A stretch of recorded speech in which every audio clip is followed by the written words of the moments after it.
What's up? Black men will have a more genuine social life when they can control their sexual energy. Now, you are a black man trying to self improve and gain a grounded identity in being a black man. I have a deep dive guide on all the things of learning who to look up to in black history, eating healthier, having a more calisthenics based workout, becoming more financially literate, and also learning to come together with other black men on a week to week basis to self improve and gain a grounded identity in being a black man. If you're interested in that, and you know you need to be the strongest version of yourself as a black man, the link for that will be in the bio section of my YouTube channel. Just click on that, click on my channel, and then see that link. Click on that, internalize that, and be the strongest version of yourself as a black man.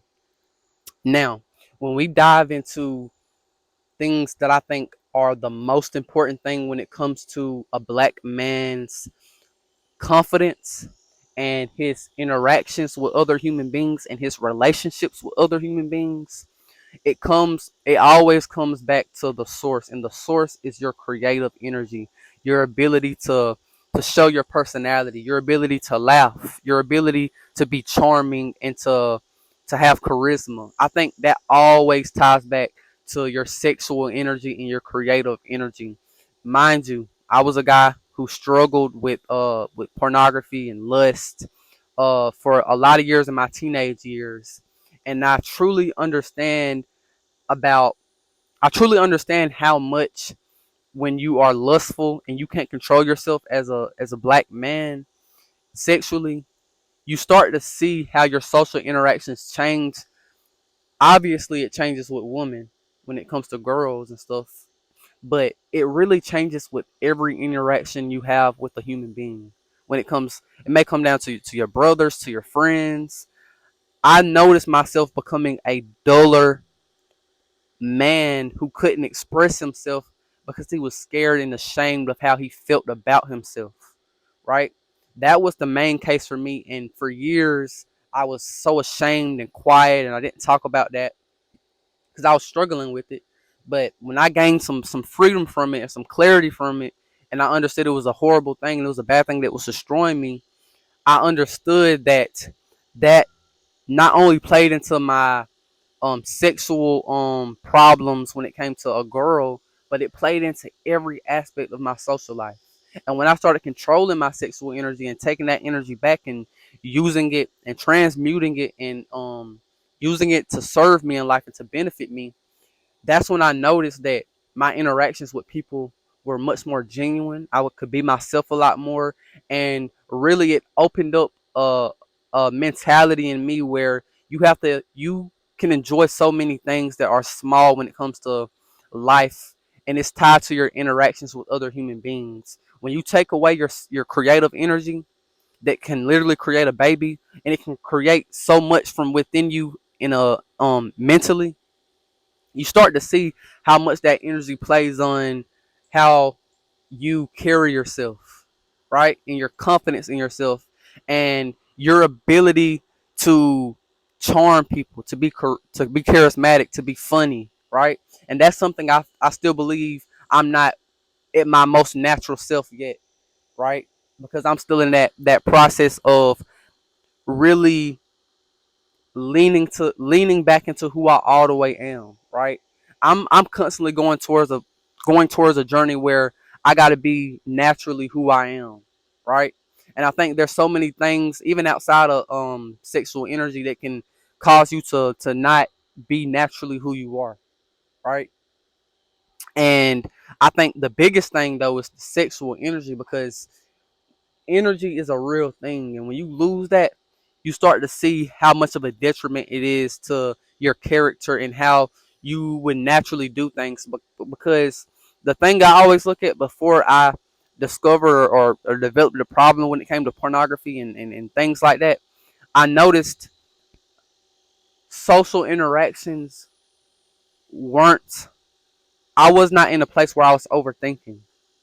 Not saying that I didn't get nervous, but I was always in a place where I would do things and not really think about it as much.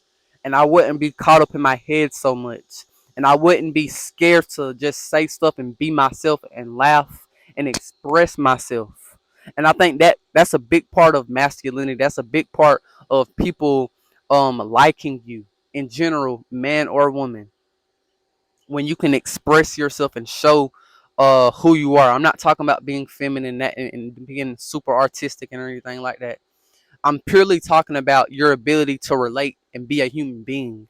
You know, because it's a level of humility that you have whenever you can laugh about something, you can let your guard down, and you know, you truly can step out of a place of being serious and scared and frightened and closed off, and you can step into a place where you're more expressive, you can laugh, you can joke. Not only that, but when you talk about something serious, people listen because it's an energy behind it. When you have no energy behind it, it's harder for people to really connect emotionally with anything you might be talking about.